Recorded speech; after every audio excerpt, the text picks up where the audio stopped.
have this client that, can I remove these characters? I don't want these characters. But the characters was my main character. For those who say who don't want to use like AI, they didn't realize that AI is already in a part of their life. Chasing your dream is definitely one of the most happy things that you can do in life.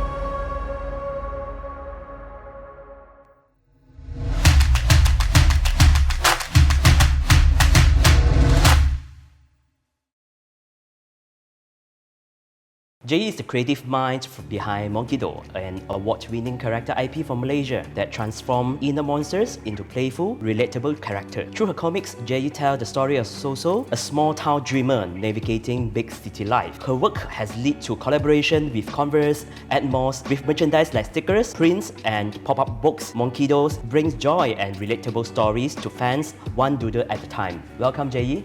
Hi!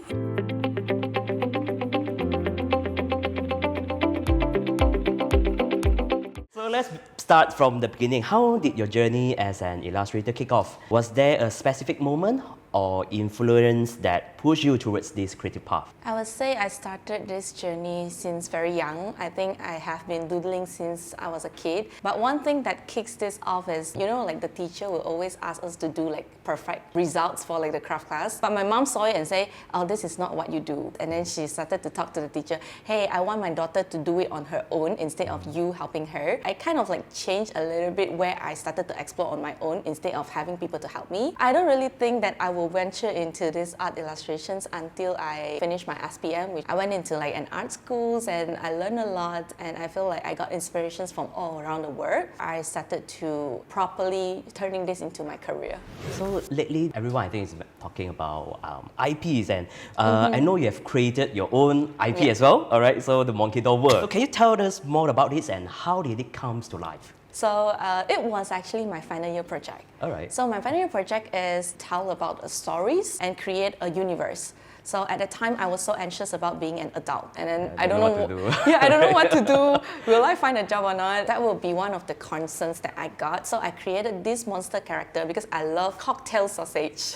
I love eating it, and it's very easy to cook when I was in my college time. So I love eating it. So I turned that into like small little monsters. So it's the character that you see over here, which is like our main character, Soso. So the Soso is actually started from sausage. It's also at the same time the character is like Soso. So the whole MonKiddo universe is about like monster and kiddo, because we believe that in everyone's heart we have a monsters and we also have a kiddo. And mainly we talk about the story of struggle of adulthood, which is the part that I'm very anxious about, and also office life. So it's about like 9 to 5. All of my characters, they are actually colleagues. Alright.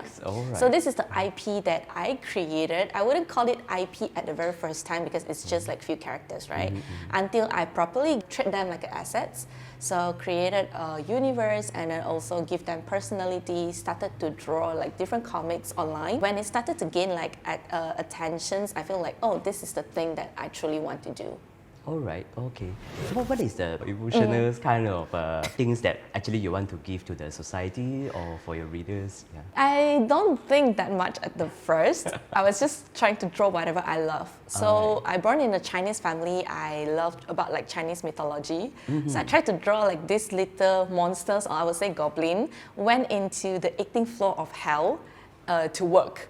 So it's actually the 18th floor of like departments. So it's like a company formed by different departments. Got HR, and it's all yes, correct, and it's all like monstery. It's all like ghosty. So that was like my very first trial on like this IP creator, and then after that I realized all of the stories actually resonate and actually communicate with my audiences. I use Instagram as my main platform to promote my arts. And whenever they comment, I feel like, oh, I'm actually telling the stories that resonate to them. And they might get a little bit of like fun from it, despite all the struggles and the anxious of adulthood. Then I started to run on physical events. That's the very first time that I see the reaction in real time, where people just come by and say, oh, this is so cute. Oh my God, this is me. I feel like the joy and the happiness is what I wanted to contribute to the society. Got it. So you find the satisfaction. Yes. Yeah, when you feel like, oh, at least my works can count. Yes, I love when they get excited about it. Yeah. Talking about your Instagrams are not just fun, but very insightful as well. So how do you approach content creations on social media? Okay, so that would be like 2 accounts that I'm running for. The personal account, which is the one that I share about my behind the scenes, my artistic journey. Another one will be MonKiddo, which is the brand account. For the brand account, mainly I focuses on the emotional connections between my characters and the audiences, where I share stories about like this main characters also. Our team also came up with a blog or article each month where we talks about a more infographic information. So for last month, I think we talked about like, could you survive if your pay cut cuts into half? I think people keep bringing it up, but it's very serious topic. We wanted to turn it into a more fun, quirky, and then maybe we can give off as tips to those like young adults who are just stepping into this workforce. We talk about like the financial plannings, and then how can you help yourself like financially, like savings, investments, but at the same time it's like consider your expenses.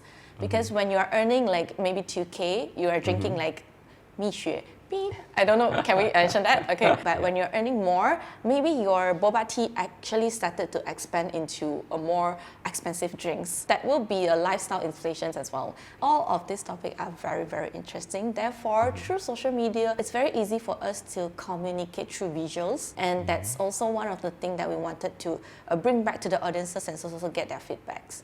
Yeah, so that's one of the way that I grow MonKiddo's account through emotional connections. For my account, it would be more freely. It's just me vlogging. The main reasons that I want to create like a personal IP is also to share more about like the insights that no one knows, and also the journey of like as an artist, also building me personally connections with them as well.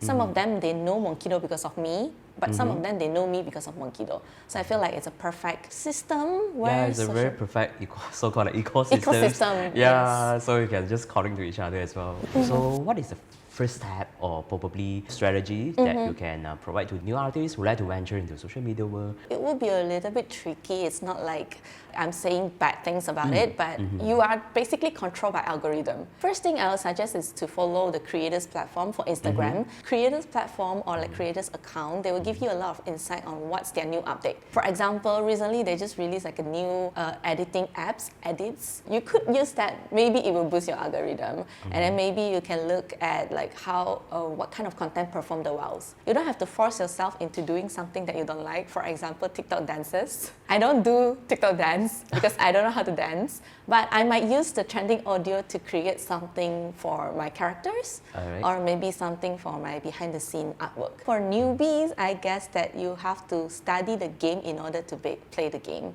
So for the other, definitely is a very sincere content where you don't fake to be others, you just be yourself, because your crowd will attract by you yourself. I feel like artists is amazing. The moment they create art is like cutting a piece of themselves and feeding the audiences, but at the same time they need time to healing. Every time you create an art, you definitely have something to convey, or even not something to convey, it's something very personal. So I don't think that I would encourage every artist to be following the trends or whatever, but to find a way that it's most suitable for yourself. At the same time, if it's trend, then that's the best. How do you juggle between working on clients' project versus making your own personal art? When it was for clients, I will put the needs more towards clients to see what clients actually need. Some of them, they need exposure to local audiences, which maybe my crowd has like some similar target audiences data for them. So some of them are looking for aesthetically packagings. So some of them are looking for campaign visuals. So it's really culture, kind of like tailored towards their different jobs. But for my personal art, it's all up to me. I can just do whatever I want. But the message are all same. It's just to bring fun and joy to the crowd. Is there any moment that the clients, you know, sometimes clients they are the paymaster, right? Yes. So they say, wow, I want this is in my way. Yes. So between your heart and your brain, so how do you actually manage to handle these kind of situations? I feel like branding color was okay because I can always play with their branding color and my branding color, and we can go together because we are a character IP. So what's the difference between character IP and an individual illustrator is that character IP already has their crowd. I have this client that, can I remove these characters? I don't want these characters. But the characters was my main character. So that will be the thing that I will be needing to communicate. So if they are insist to do so, I might drop the project, or I might change the characters to another lead characters. We have rejected quite an amount of like clients because it doesn't fit with our brandings, target audiences, or even the way that we think. Because I think when it comes to IP licensing, when the client choose you, it's a whole package. Right? You cannot say I remove your main character as well. I always let them know, do you want Doraemon without Doraemon? That's the thing, because like you want Doraemon but it's only Nobita, I feel like it wasn't that impactful. Yeah, just like missing piece. Yes, it's like a missing piece. People always say artists or illustrators like you, so-called stop your hand, then your mouth also will stop. So how do you like manage to handle this, or your strategy, your planning? I kind of like think through my whole career where I feel like creating an asset is what I need. Because I can have this asset keep running. Let's say touch wood, I couldn't draw anymore. But this asset can keep me going and support me financially. So it's something very similar to like all the IPs all around the world, including Walt Disney. Disney is not even here, but the legacy is keep running. Assets owner, they are not longer available, or they have their children, they have like their younger generations, but the legacy still pass on. The royalties. The royalties keep paying. Royalties. Yes, I'm thinking to create something like that. Although it's not easy. When you talk about Disney, it's a huge company in the world. They have so many resources. They have so many different IPs as well. We are just a small studio in Malaysia, so we are also trying our best to see that what kind of strategy that we can do in this generations. Another part will be these assets. We have to build an asset for me, myself. All right.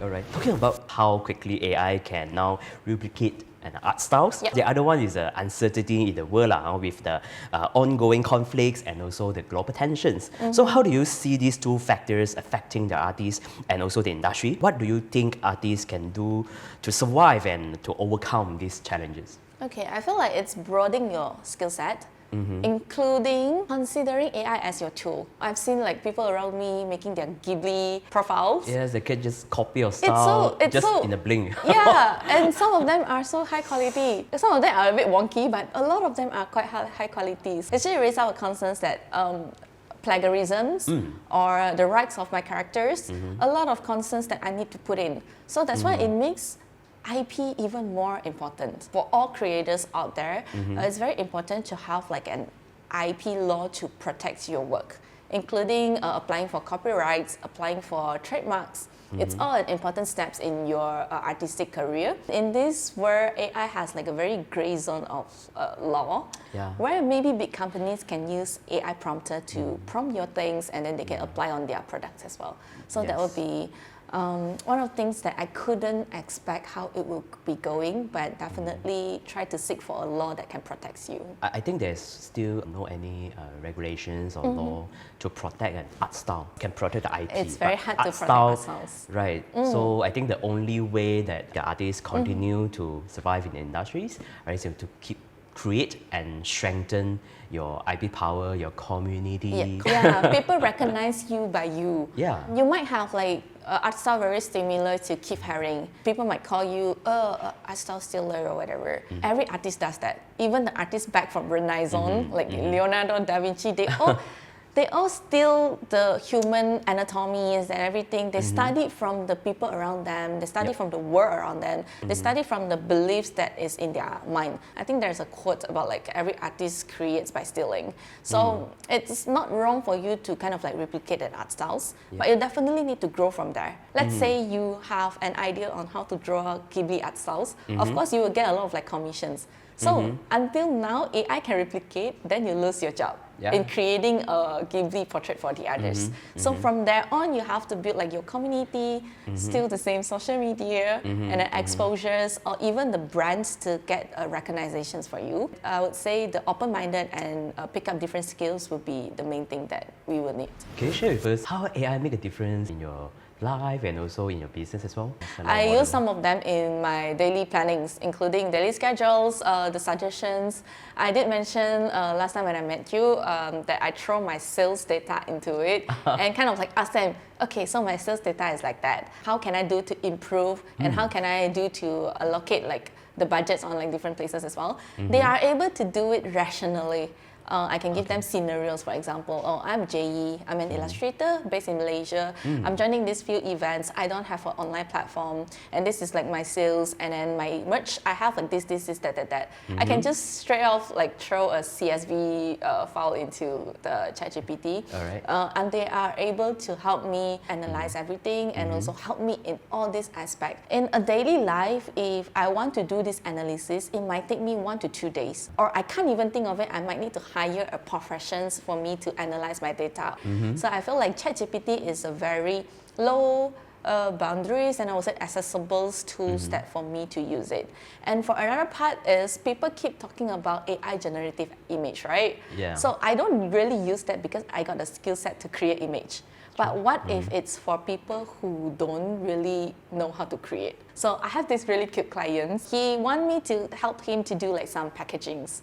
So he has no idea how to put that into words, and he generate like 4 to 5 options for me. Kind of mood board? Yeah, it's a mood board, but it's their characters on that. Yeah, because I created a mascot for them, I created a character IP for them. It's just that they wanted to see how it looks on the packaging box. Imagine if I need to do like the mock-up for them, I would take like 5 days or like maybe 3 days. So it speeds up the conversations between me and my client and also reduce the miscommunication. It saves your communication cost? Cost, budget, time. In business, it's all about efficiency.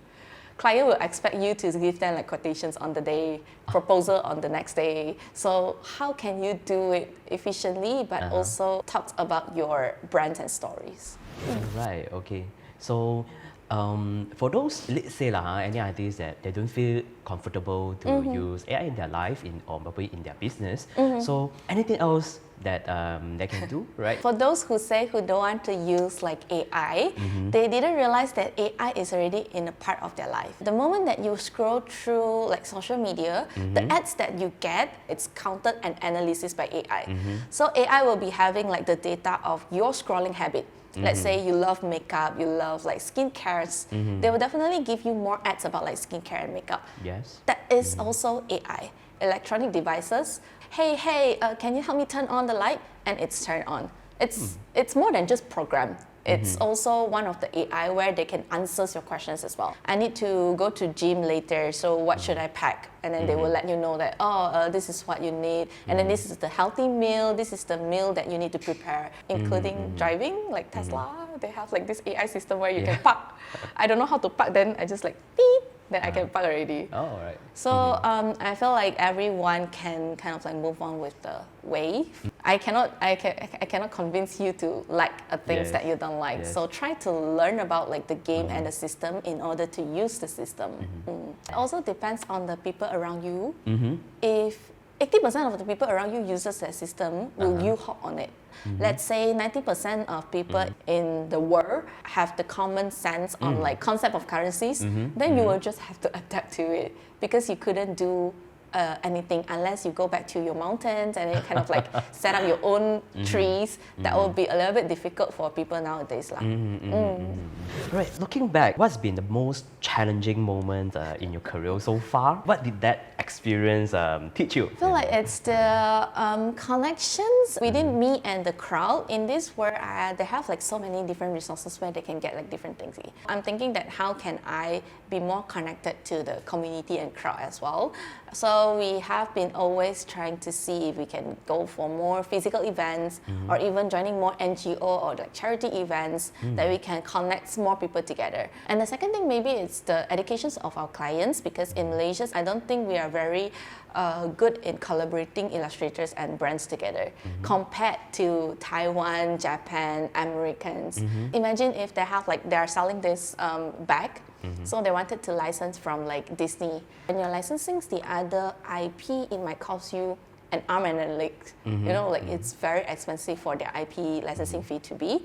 So if you want to try something more experimental, we are more lower budget, we are flexible, we are more connected to people in Malaysia because all of our crowds mostly are Malaysians. So like I have a few reasons for me to talk to clients as well and then see how is their acceptance on like all this. Yeah, but that will be one of the challenge that I'm facing right now, including all of the proposals that I did. Artists are mainly passive, they are not as aggressive. So they're not like marketing agencies where they can do so many proposals to different clients, but artists rarely do proposals. So I'm also picking up this habit on like proposing my idea to clients to visualize it better for them. All right. So for illustrators who are just starting out, so what's one thing, all right, or probably one advice that you wish someone had told you early for? You know, in Chinese, there's a thing called poison chicken soup. It's a sweet talk where it brought up the heart, the core of your creations, the core of your artistic mind. Because I have met a lot of like great seniors. So including the first year of me starting off my brand, I met Kenji Chai. Kenji Chai always is like, just do it, don't worry. I think he encouraged a lot of like seniors and juniors, and I do that now. So every time when people ask me about like advices, it's always do the step one. Yeah, just do it. Although I talk about a lot of like demands, I talk a lot of like business minded, but the core is still you. What makes you special? Because it helps me in creating, it helps me in bringing more joy to people. People know that you are sincere or not. So it's very important to do so. So I feel like the advice that I think chasing your dream is definitely one of the most happy things that you can do in your life. So what are you actually working on next, and any exciting projects or big goals in the pipeline? I think I can disclose a little bit about like Monash University and MonKiddo. It's very weird because like Monash University is something like, oh, it's from Australia or whatever. But they're willing to reach out to us and create like visuals for their open day. I cannot disclose yet, but we have a huge collaboration with a sport brand at the end of July. Other than that, we also have like a little bit small plans on like building our own mobile games. That'll be also like one of our in-house projects. It's in progress, and also building our own metaverse. It's not like income generative, but it's like a more fun and bigger projects. So you'll be like diversify your revenue streams. Yes. And of course to turn your IP into more different channels for people. Imagine if we can feed so many artists through this IP, that it would be great. It's one of the things that I've always wanted to do, is just to bring art and people together. So as one of the latest milestone, all right, so I think you're going to introduce your first ever. This is still not the final. We are still looking for like a publisher. So through this platform, hopefully we can kind of like reach out to potential publishers who can help us in this, because we have been illustrating like online comics for 2 years, and we always love how it connects to like different people, and we would like to turn it into like a physical book where we can show it to more crowd and audiences. So thank you for your time, Jayee. So Thank you. I'm really looking forward to see more from you and MonKiddo as well. Right, so to becoming one of the Malaysia's iconic IP. All right, so in the near future. If you're into creator stories, insights of creator economy, and of course tech to monetize your IP, don't forget to subscribe Steve, the all-in-one e-commerce software built for creators. Thank you for tuning in. Bye. Welcome, Jayee. Hi. I had the pleasure of getting to know Jayee, a passionate, vibrant young woman who radiates hope for the future. She possesses an impressive level of insight that goes far beyond her age, with a deep understanding of the industry and a broad, open-minded worldview that embraces all possibilities. What stood out to me even more was her character, something I personally admire. Before this recording, I took the opportunity to meet her for a tea to learn more about her journey, and I was genuinely touched by how readily she agreed to join the podcast. She just said yes after just hearing about our channel's purpose and vision, without hesitations and concern that we are just a new channel.